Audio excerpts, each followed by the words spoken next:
오늘 우리 같이 제5계명에 대해서 같이 말씀을 나누도록 그렇게 하겠습니다. 하이델베르그 요리문답이 전체가 세 부분으로 나눌 수 있습니다. 그래서 1부, 2부, 3부 나눌 수 있는데 1부의 주제가 뭐였냐면 우리의 죄와 비참에 대해서, 그러니까 얼마나 우리가 죄와 비참한 가운데 있는지 그것에 대해서 깨닫게 하고, 2부는 우리의 구속에 대해서, 이 죄와 비참한 가운데서 우리가 어떻게 구원받을 수 있는가에 대한 것이 하이델베르그 요리문답의 제2부였습니다. 3부는 뭐였죠? 3부는 우리의 감사에 대해서, 죄와 비참한 가운데 오직 믿음으로 그리스도의 은혜로 구원받은 우리들이 어떻게 감사하면서 살 수 있을 것인가, 그것이 제3부예요. 그런데 이 3부를 바치고 있는 두 기둥이 있어요. 그게 뭐냐면 하나가 십계명이고 다른 하나가 주기도문이에요. 그러니까 하이델베르그 요리문답 제3부는 우리의 감사에 대해서 설명을 하는데, 주되게 설명하는 것이 첫 번째 십계명이에요. 우리가 하나님의 말씀에 따라서 살 때 구속받은 그 은혜를 유지하면서 하나님 앞에 감사하면서 살 수 있잖아요. 그렇기 때문에 하이델베르그 요리문답 감사 제3부의 감사의 한 기둥이 십계명 해설이고, 다른 한 기둥이 바로 뭐냐면 어떻게 그럼 우리가 하나님과 교제할 수 있을까. 그래서 주님이 가르쳐 주신 주기도를 통해서 우리가 하나님과 교제함으로 감사의 생활을 이어갈 수 있는 것이죠. 그래서 이제 하이델베르그 요리문답이 지금 우리가 104문에 들어왔어요. 104문은 제5계명이에요. 그래서 5계명인데 이제 129문까지 얼마 남지 않았습니다. 얼마 남지 않았는데, 이제 저도 준비하면서 은혜 받고 여러분들도 아는 얘기지만, 다 우리가 알 수 있고 들었던 이야기지만 어느 정도 정리가 되면서 우리의 신앙이 꿰어져 갈 수 있는 유익들이 있는 것 같습니다. 그래서 오늘 이제 10계명을 보면 1계명부터 4계명까지를 우리가 다시 한번 생각해 보면, 1계명은 우리의 예배와 경배의 대상이 누구인지, 그러니까 나 외에 다른 신을 두지 말라, 이 말씀은 우리가 섬길, 우리가 따라야 될 대상이 누구인가를 우리에게 설명하는 것이잖아요. 오직 하나님밖에 없다. 두 번째 계명은 뭐냐면 나 외에 다른 신을 두지 말라가 1계명인데, 2계명은 우상을 만들지 말라. 이 얘기는 뭐냐면 우리가 예배의 방법이에요.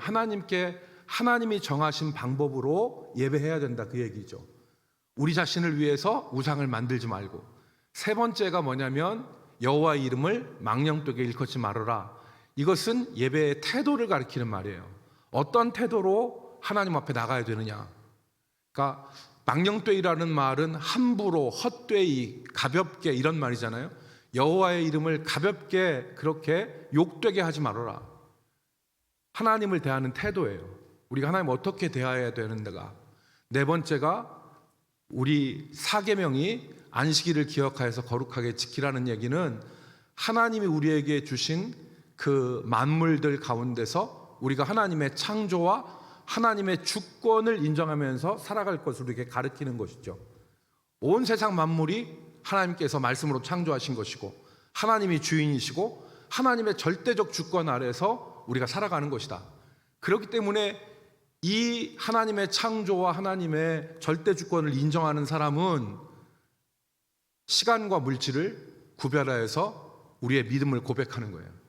그래서 우리가 일주일에 주일을 기억하여서 예배 나와서 하나님 앞에 예배 드리는 것, 우리가 우리의 물질을 구별하여서 하나님 앞에 하나님의 주권을 인정하는 것, 이것 다 우리의 신앙의 고백이란 말이죠. 하나님이 살아계신 것과 하나님의 절대 주권을 믿는 사람은 시간과 물질을 구별하지 않을 수가 없어요. 하나님이 살아계심을 확실하게 믿는데 어떻게 시간과 물질을 구별하지 않을 수 있겠어요? 그건 불가능하죠. 그러니까 하나님의 살아계심, 하나님의 창조와 하나님의 절대 주권을 믿는 사람은 예배 나오지 말라고 해도 나와요. 어떻게 하나님 앞에 예배하지 않을 수 있어요? 그러니까 그 시간을 들여서 하나님 앞에 나와서 예배하는 것이고, 내 모든 소유가 다 하나님의 것이고 하나님의 뜻대로 사용해야 되지만 내게 가진 것 중에서 열의 하나를 구별하여 하나님의 주권과 하나님의 그 모든 것을 인정하게 되는 것이죠. 이 신앙이 살아있는 신앙이에요. 그래서 1계명부터 4계명은 한마디로 얘기하면 내 목숨을 다하고 뜻을 다하고 정성을 다하여서 내 하나님 여호와를 사랑하라. 이 계명에 걸리죠. 이 계명에 다 걸리는 거란 말이에요. 그런데 이게 왜 중요하냐면 사람이 이 1계명부터 4계명까지가 서 있으면 그 사람의 삶이 바로 잡혀요. 시편 73편 28절에 하나님께 가까이 함이 내게 복이라 그랬어요. 하나님을 가까이 하는 게 내게 복이다. 여기서 복은 능력이요 힘이라고 바꿀 수 있는 말이죠. 하나님을 가까이 하는 것이 내게 복이다. 힘이고 능력이다. 그래서 여러분, 독실한 믿음을 가진 사람들이 자기 삶에서 바로 살지 않을 수가 없죠. 우리나라 말에 부자 3대 못 간다는 얘기가 있습니다. 사람들이 가만히 보니까 부자가 3대 못 가더라. 왜 그렇습니까? 먹을 것 안 먹고 입을 것 안 입고 잘 모았어요. 모아가지고 부를 이루었습니다. 그런데 그 자녀들이 아버지 재산, 할아버지 재산 말아먹는 것은 시간 문제예요. 왜 그렇습니까? 방탕과 음란과 쾌락에 빠지면 그 물질 날아가는 것은 시간 문제예요. 순식간에 날아가요. 눈 깜짝할 사이에 다 날아가죠.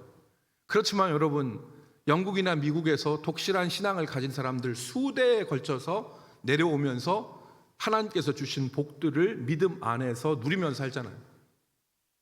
조나단 에드워드 같은 사람 가계를 조사하지 않았습니까? 그랬더니 조나단 에드워드 대각성 운동 때 그 대각성 운동을 일으킨 조나단 에드워드의 후대를 보니까 전부 다 경건하게 살았다잖아요. 그러니까 오늘 이게 1계명부터 4계명까지가 왜 중요하냐? 하나님 한 분 섬기고 우상 만들지 않고 여호와의 이름 망령되게 일컫지 않고 안식일을 기억하여 거룩하게 지키는 거, 이것이 제대로 되면 그 사람의 삶에 균형이 잡힌다. 골격이 잡히는 거예요. 그래서 하나님께 가까이 함이 내게 복이다. 그래서 오늘 우리가 이것을 다시 한번 생각하면서 소위 얘기하는 독실한 믿음, 그 믿음이 우리의 믿음이 돼야 되고 우리 자녀들의 믿음이 돼야 됩니다. 이제 오늘 5계명부터는 여러분 잘 아시는 대로 사람과의 관계에서 주어진 계명이에요. 우리가 사람과의 관계 속에서 어떻게 우리가 살아야 되느냐. 5계명은 여러분 출애굽기 20장 12절에 나와 있죠. 내 부모를 공경하라. 그리하면 내 하나님 여호와가 내게 준 땅에서 내 생명이 길리라. 그래서 5계명에 대해서 하이델베르그 요리문답이 아주 잘 설명을 해놨습니다. 그래서 하이델베르그 요리문답 104문을 우리 같이 읽어보겠습니다.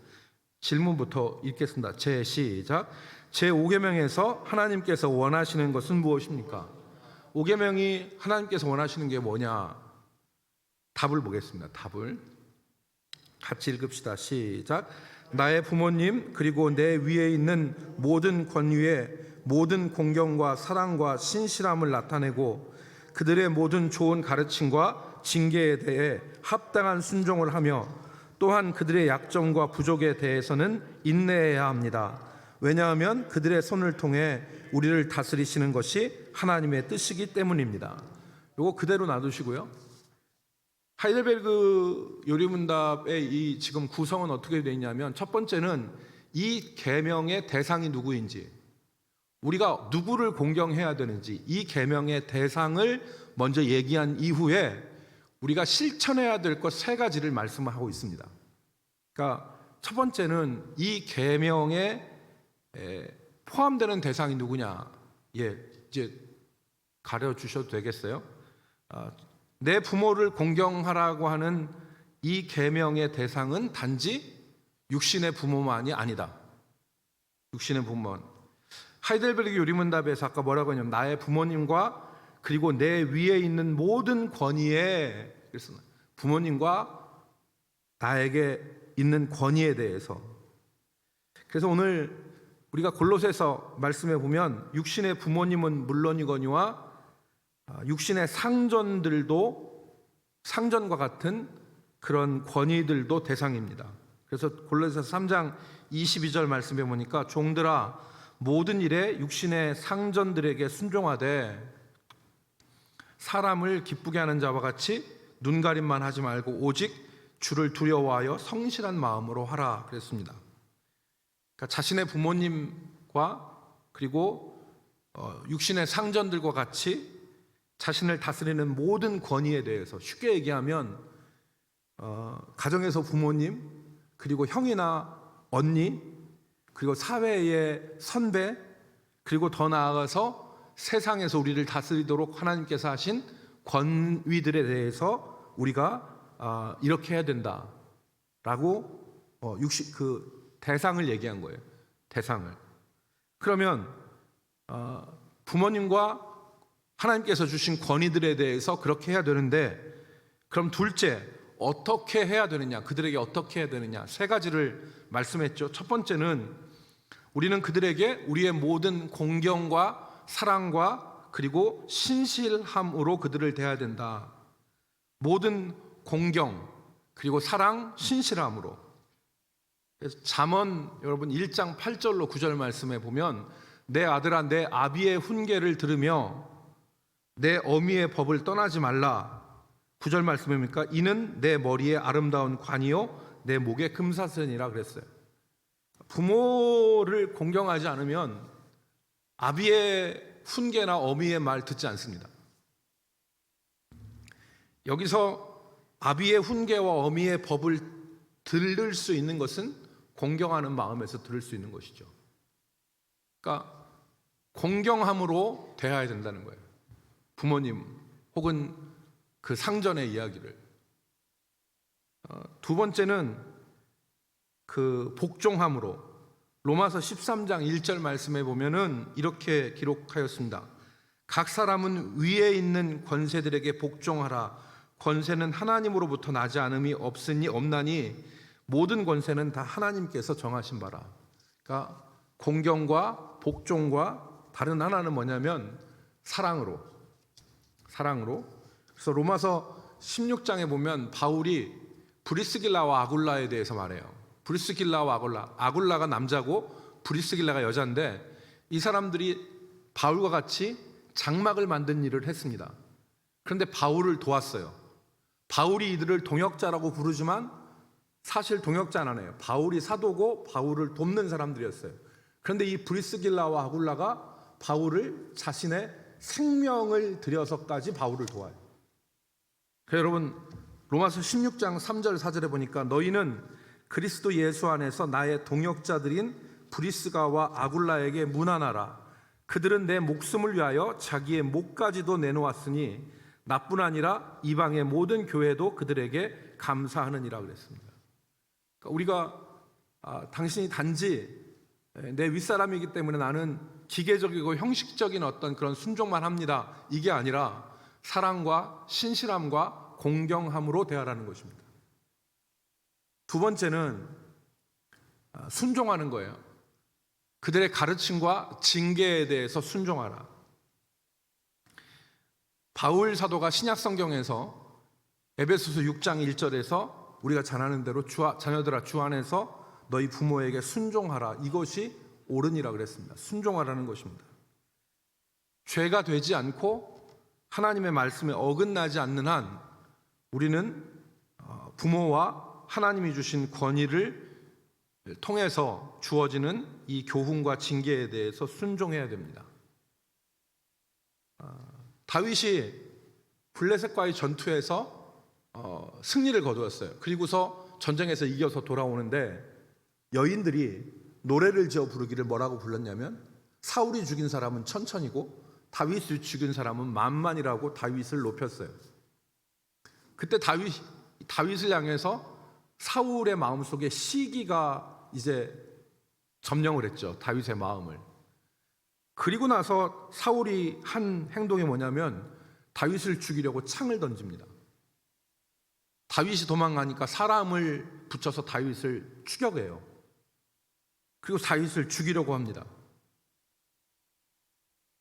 그런 과정 가운데서 다윗이 사울을 죽이잖아요. 죽일 수 있었음에도 불구하고. 그 이유가 무엇이냐?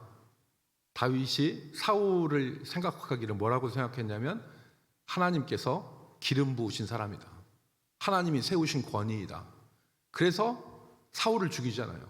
한 번은 동굴 속에서 사울이 뒤를 보는데 요즘 말로 얘기하면 아마 변을 보는 것 같은데 사울의 뒤에 가서 사울의 옷자락을 다윗이 칼로 뱁니다. 얼마든지 죽일 수 있었죠. 옷자락을 벨 정도를 몰랐으니까. 두 번째는 전쟁터에서 사울이 막사에 들어가서 그 부하와 함께 창으로 내려 찍으면 죽일 수 있었지만 사울을 죽이지 않습니다. 다윗의 부하들로부터 시작해서 사울을 죽여도 그 정당성에 있어서 아무런 문제가 없었는데 다윗은 사울이 하나님이 세우신 사람이기 때문에 순종과 존중의 모습을 잃지 않았던 거죠. 그러니까 이게 순종이라고 하는 측면이에요. 여러분 아마 그래서 그랬는지 모르지만 우리가 이스라엘의 역사를 보면 남쪽과 북쪽의 역사가 확연하게 다르죠. 북쪽의 이스라엘의 역사는 우리가 왕들을 보면 북쪽은 하루가 멀다 하고 반역이 일어나요. 어제까지 왕으로 모시던 사람을 그 신하가 죽이고 자기가 피를 뿌리고 왕이 돼요. 그 역사가 계속 반복됩니다. 그런데 다윗의 후손 남유다는 소위 얘기하는 역성혁명이 한 번도 일어나지 않아요. 다윗의 후손들이 왕위를 이어갑니다.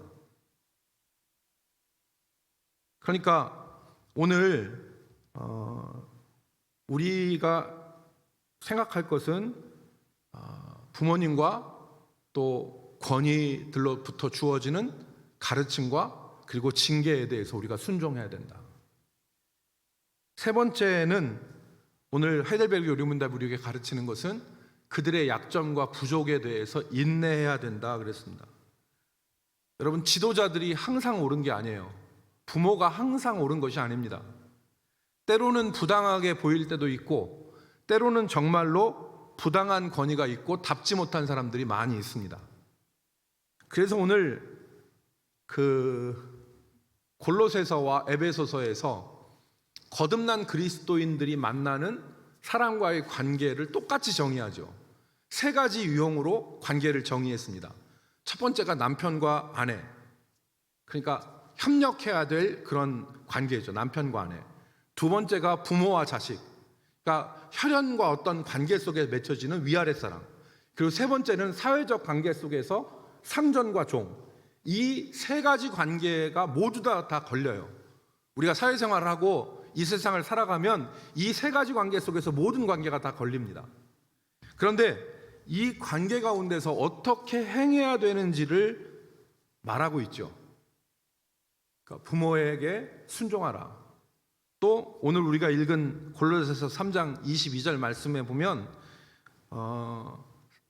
상전을 대할 때 눈가림만 하지 말고 사람에게 하듯 하지 말고 주께 하듯 복종하고 그 말을 해요.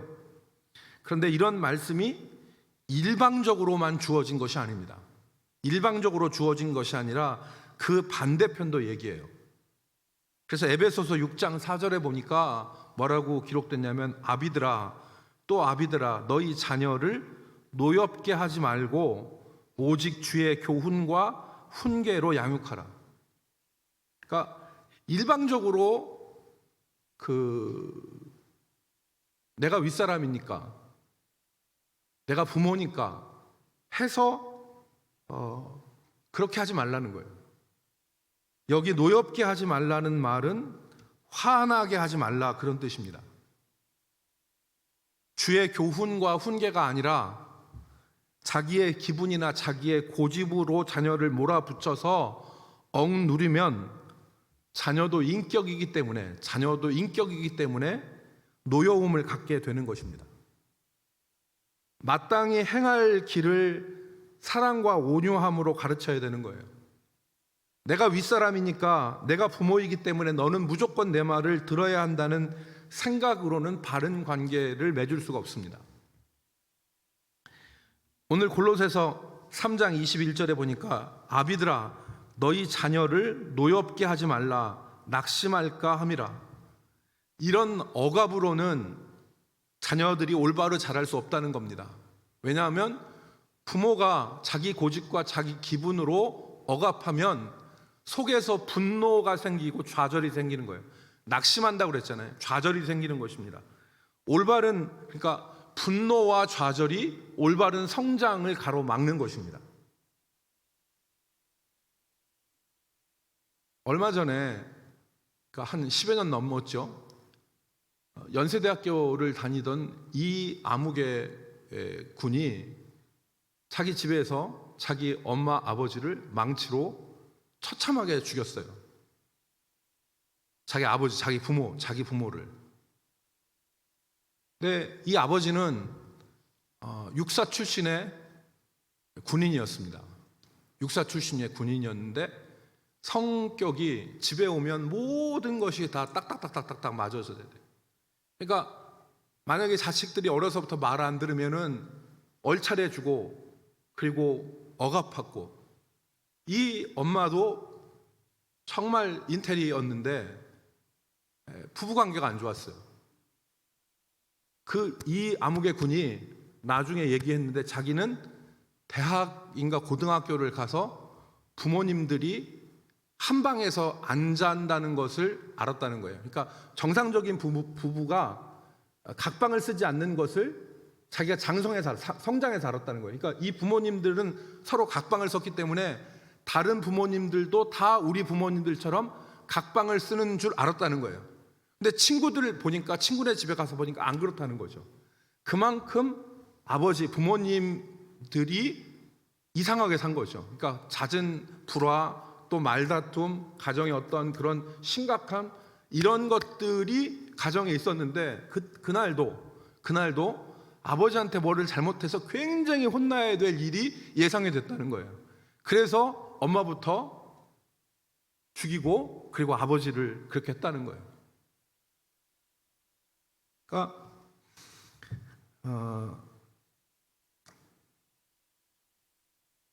오늘 이제 그 두 가지 면을 다 생각을 해야 돼요. 하나는 순종이라고 하는 측면과 하나는 바른 관계라는 측면이에요. 그래서 우리 성경에 보면 아까 제가 말씀드렸다시피 남편과 아내, 부모와 자식, 다른 하나의 관계가 종과 상전, 그러니까 윗사람 아랫사람, 이 관계죠. 그것에 대해서 뭐라고 말씀하냐면, 아랫사람에 대해서는 복종하라, 오늘 우리가 있는 것처럼 인내하라, 그렇게 얘기하지만 여기 에베소서 6장 9절 말씀에 보면 상전들아 너희도 그들에게 이와 같이 하고 위협을 그치라 그랬습니다. 위협을 그치라. 이는 그들과 너희의 상전이 하늘에 계시고 그에게는 사람을 외모로 취하는 일이 없는 줄을 너희가 알미라. 그러니까 상전들에게 뭐라고 얘기하냐면 위협하지 말라는 거예요.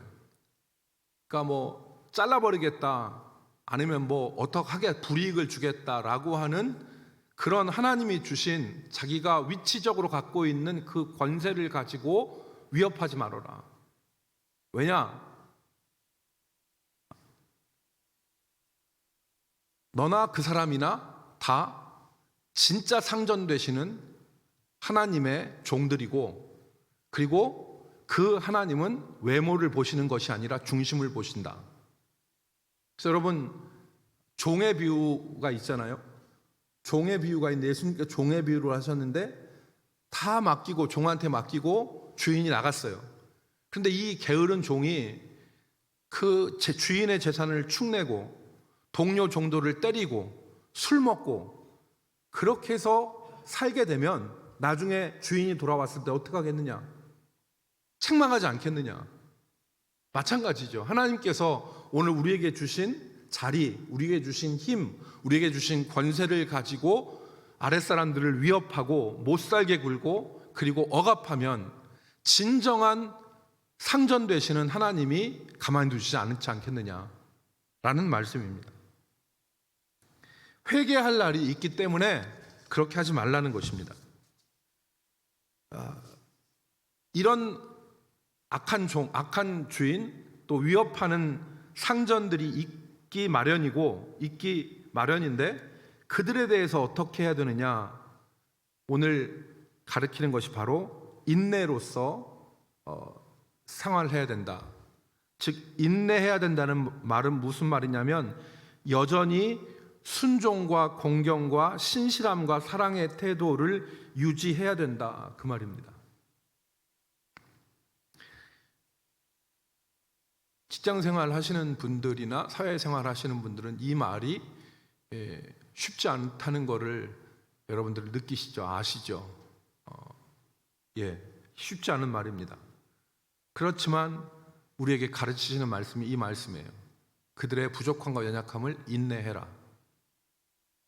그래서 베드로전서 2장 18절 말씀에 보면 사환들아 범사의 두려움으로 주인들에게 복종하되 선하고 관용하는 자들에게만 아니라 또한 까다로운 자들에게도 그리하라 그랬습니다.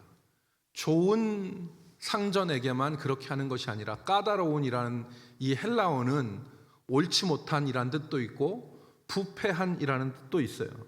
부패한 뜻. 여러분 그 사무엘 상에 보면 어린 사무엘이 나오죠. 어린 사무엘이 나오는데 이 사무엘 어느 날 성전에서 자는데 자기 주인 되는 엘리가 사무엘을 한밤중에 부르죠. 사무엘아 사무엘아. 그러니까 사무엘이 벌떡 일어나서 주인한테 갑니다. 밤에 부르셨습니까? 그랬더니 엘리가 나 너 안 불렀다 그랬어요. 엘리가 어떤 사람입니까? 엘리는 영적으로 어두운 사람이었고 하나님의 법대로 살지 않는 사람이었어요. 자기 자식들이 온갖 악행을 하여서 하나님의 영광을 훼손해도 그것을 적극적으로 제재하지 않는 사람이 엘리 아니에요. 근데 엘리가 밤에 부르는 거예요. 그래서 갔더니 아니라는 거예요. 너 안 불렀다는 거예요. 가서 다시 누웠는데 다시 한번 부르는 거예요. 사무엘아 사무엘아. 그래서 사무엘이 다시 달려갑니다. 다시 부르셨습니까? 그랬더니 나 너 안 불렀다. 이때도 엘리는 몰랐어요. 근데 세 번째 사무엘이 부름을 받고 엘리한테 가서 부르셨습니까? 했더니 그때서 엘리가 깜빡 들어온 거예요. 반짝 들어온 거예요. 내가 너를 부른 것이 아니라 여호와께서 너를 부르신 것이다. 다시 말씀하시면은 여호와께서 부른 줄 알라고 얘기한 거예요. 이만큼 엘리는 어두운 사람이었고 옳지 못한 사람이었어요. 그렇지만 사무엘은 3번이나 가거든요. 이게 바로 무엇이냐면 순종하고 인내하는 거죠. 우리가 잘 아는 노아의 아들들, 어느 날 가나안의 아비가 되는 함이 노아가 포도주 먹고 벌거벗고 하체를 드러내고 장막에서 누워 있으니까 함이 어떻게 했냐면 자기 형제들에게 와서 아버지가 하체를 드러냈다라고 얘기를 했어요. 그랬을 때 셈과 야벳이 어떻게 했습니까? 옷을 메고 뒷걸음질 쳐서 아버지의 하체를 보지 않기 위해서 아버지의 하체를 가려요. 그런데 노아가 술을 다 깨고 나서 희한한 일이 벌어지죠. 무슨 일이 벌어집니까? 노아가 일어나더니 자기 자식을 저주해요. 자기 자식을 저주한단 말이에요. 부모가 자식을 저주하는 사람이 있습니까? 간혹가다 있긴 하더라고요. 부모가 막 자식을 막 저주하는, 대부분 저주 안 하죠. 부모는 자식 저주 잘 안 해요. 자식이 아무리 못된 짓을 한다 하더라도 부모가 자식을 저주하는 일은 거의 없어요. 아버지 어머니 모시고서 제주도 가가지고 그냥 거기다가 놓고 자식들이 서울로 아니면 어디로 자기 사는 집으로 오면 혼자 버려져서 아버지가 경찰서에 가가지고 어르신 집이 어디예요? 그러면 몰라 그런다잖아. 자식이 버린 줄 알거든요. 주소 분명히 다 기억해요. 그런데 어르신 집이 어디예요? 모른다잖아요. 그런데 희한한 일이 벌어져요. 성경에. 이 노아가 자기 아들 함을 저주해요. 창세기 9장 25절에 보니까 가나안은 저주를 받아 그의 형제의 종들의 종이 되기를 원하노라. 저주한 거예요. 저주를 받아서 형제의 종들의 종이 된다. 이걸 여러분 이건 어떻게 해석해야 되냐면, 이건 조금 이따도 말씀드리겠지만 노아가 저주한 게 아니에요. 하나님의 저주를 하나님의 대리자로서의 노아가 입을 열어 선포한 거예요. 성경의 계시적 차원에서 하나님께서 가나안의 아비 함을 저주하시고 셈과 야벳에 대해서 복을 주신 것인데, 그것을 하나님의 대리자로서 하나님의 대리자로서 부모인 노아가 입을 열어 선언한 것이죠. 그러니까 오늘 이 성경을 잘못 읽고, 야, 성경에 보니까 노아도 그 아들 저주했다더라 하면서 자녀들이 속상해할 때 내가 너 저주할 거야, 이렇게 성경을 보면 안 돼요. 이렇게 성경을 보면 안 되고, 이건 계시적 차원에서 하나님의 선포를 부모가 한 거예요. 그러니까 그렇게 이해를 하셔야 되는데, 지금 오늘 그 셈과 야벳은, 두 아들은 자기 부모의 하체, 부끄러움, 이것을 드러내지 않고 가렸던 것입니다. 그래서 이제 세 가지를 얘기했죠. 세 가지. 첫 번째는 뭐냐면, 우리가 첫 번째, 다시 한번 그 답을 띄워주시겠어요? 하이델베르그 요리문답 답을 띄워주십시오. 예, 보세요. 나의 부모님, 그리고 내 위에 있는 모든 권위에 모든 공경과 사랑과 신실함을 나타내고, 첫 번째 우리가 행동이죠. 공경과 신실함으로 대하라는 거예요. 신실함으로, 공경과 신실함으로 대하라. 사랑으로 대하라. 부모님이 혹 상전이 우리에게 잘 못해도, 답지 못해도 당신이 나한테 해준 게 뭐가 있는데 라고 얘기하면서 우리가 차갑게 대하거나 기계적으로 대하는 것이 아니라 사랑과 신실함과 공경함으로 대해야 된다는 거예요. 두 번째는 모든 좋은 가르침과 징계에 대해서 순종하는 거예요.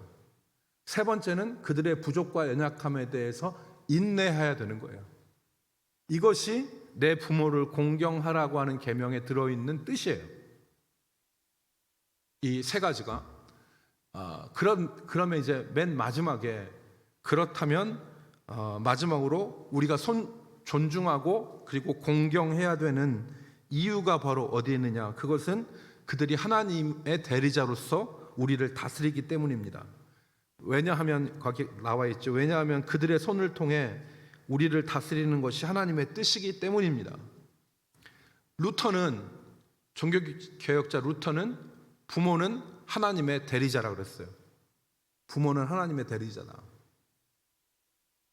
그래서 여러분, 진심으로 부모가 자녀를 축복하면 그 자녀는 하나님의 복을 받아요. 진심으로 자녀가 그 자녀를 축복하면 하나님께서는 부모에게 축복할 수 있는 권세를 주셨어요. 축복할 수 있는 권세를. 그래서 성경에 보면 아브라함이 그 이삭을, 그 다음에 이삭이 야곱을, 야곱이 자기 12 아들들을 축복하잖아요. 하나님께서 축복할 수 있는 권세를 주신 것이죠. 로마서 13장에 이 권세가, 이 권위가 하나님으로부터 왔다 하는 것을 우리에게 가르칩니다. 로마서 13장 1절부터 4절인데 여러분 잘 보십시오. 각 사람은 위에 있는 권세들에게 복종하라. 권세는 하나님으로부터 나지 않음이 없나니 모든 권세는 다 하나님께서 정하신 바라. 하나님께로부터 권세가 왔다. 그러므로 권세를 거스리는 자는 하나님의 명을 거스름이니 거스리는 자들은 심판을 자취하리라. 3절, 다스리는 자들은 선한 일에 대하여 두려움이 되지 않고 악한 일에 대하여 되나니 내가 권세를 두려워하지 아니하려느냐. 선을 행하라. 그리하면 그에게 칭찬을 받으리라. 하나님이 권세를 세우신 것은 이 세상의 질서를 유지하기 위해서, 하나님께서 그들에게 칼을 주신 것이다. 그래서 4절 말씀해 보니까 그는 하나님의 사역자가 되어 내게 선을 베푸는 자니라. 그러나 내가 악을 행하거든 두려워하라. 그가 공연히 칼을 가지지 아니하였으니 곧 하나님의 사역자가 되어 악을 행하는 자에게 진노하심을 따라 보응하느니라. 그러니까 오늘 그 하나님께서 주신 권위를 인정하고 그리고 순종하고 복종하는 것, 그게 복이다. 복이다. 그 대도 조세영을 변호한 그 변호사가 여러분 있죠. TV에도 가끔 나오는 사람인데 엄상익이라고, 대도 조세영을 변호한 그 변호사인데, 그분이 내 아버지라고 하는 그런 글을, 짤막한 글을 썼더라고요. 내 아버지. 근데 그 글에 보면 엄상익 씨의 아버지는 그 초라한 사람이었대요. 그러니까 아버지는, 자기는 아버지를 엄청 싫어했는데 아버지를 굉장히 싫어했대요. 왜냐하면 아버지는 뭐 그 번듯한 사람이 아니었대요. 다른 아버지를 막 자가용 타고서 이렇게 삐까뻔쩍하게 다니는데 자기 아버지는 양철 도시락, 이 서류 노란 봉투에다 양철 도시락 싸가지고 다니면서 이렇게 직장 생활 하던 사람이고, 뭐 별 변변한 게 없었다는 거예요. 그런데 아버지가 이제 나이가 들고 아버지가 돌아가셨는데, 아버지가 그 말년에는 다 정년퇴직하고 나선 담배 가게를 하나 하셨는데, 그 담배 가게를 하시면서도 궁색하게 사셨대요. 궁색하게 사셨는데, 그렇지만 아버지가 자기를 사랑한 것은 자기가 알죠. 그러니까 우리 담배 안 피지만 아버지가 이제 그 담배 장사를 할 때, 담배를 사올 때 잘 팔리는 담배하고 잘 안 팔리는 담배하고 똑같은 분량으로 사와야 되는데, 잘 팔리는 담배, 고가 담배는 일찍 다 팔리고 안 팔리는 담배는 남아 있는 그런 상황인데, 자기가 가끔씩 아버지 그 집에 가면 차 뒤에 잘 팔리는 좋은 담배가 이렇게 놓여져 있다는 거예요. 그럼 자기는 아버지한테 좀 더 파시라고 그 안 팔리는 담배를 갖다 놓으면 다시 아버지는 그 잘 팔리는 담배로 바꿔놓고, 그런 이제 아버지였대요. 그런 아버지가 이제 그 병에 들어서 다 바싹 말아가지고 침대에 실려 가는 것을 봤을 때 자기 가슴이 면도 날로 오려놓는 것 같았다, 이런 얘기를 하면서 이 양반이 이제 그 다른 얘기를 하나 하는데, 그게 뭐냐면 자기도 자식을 낳아서 길렀다. 근데 자기 아들은 일찌감치 유학을 보냈대요. 일찌감치 어렸을 때 유학을 보내고 자기 아내도 같이 따라 보냈대요. 그러면서 유학비 대기가 만만치 않았다. 근데 30살이 10살 때 10대에 외국에 간 아들이 30대에 돌아왔는데, 아버지하고 자기하고 잘 안 맞는 걸 느꼈다는 거예요. 아들의 마음속에서 반항이 있었다는 거죠. 그러니까 같은 시간 아버지로서 같이 있어주지 못하는 그런 그 마음들이 있었는데, 아버지한테, 그래서 그분이 하시는 얘기는 뭐냐면, 자기가 돌아보니까 아들한테 듣고 싶은 말은 내 아버지, 그 말이라는 거예요. 내 아버지. 70이 넘은 지금 나이에 다른 거 필요 없더라. 아들한테 듣고 싶은 말은 얘 아버지라고 하는 그 한마디가 듣고 싶다라고 하는 그런 글을 써놨더라고요. 그러니까 오늘 프로이드나 아니면 많은 사람들이 자기 아버지와의 관계 속에서 바른 관계를 맺지 못함으로, 그리고 많은 사회적인 어려움들을 겪었다는 것을 우리는 이제 들어서 알고 있는데, 제5계명은 오늘 우리에게 가르칩니다. 하나님께서 주신 권위에 대해서, 그리고 하나님께서 우리에게 주신 그 부모님에 대한 순종과 복종, 그리고 존경과 사랑, 그리고 신실함, 이것을 통해서 살 때 우리가 하나님께서 주시는 은혜와 복들을 누릴 수 있음을 우리에게 가르치는 것입니다. 가장 설교하기가 어려운 부분이 이런 부분일 수 있습니다. 어떤 분은 제가 전에 이런 설교를 하니까 저는 부모님의 소리만 들으면 속에서 화가 열이 받친다는 거예요. 그래서 이런 설교를 들으면 자기는 그 분이 열이 나서 도저히 있을 수가 없다는 얘기를 하더라고요.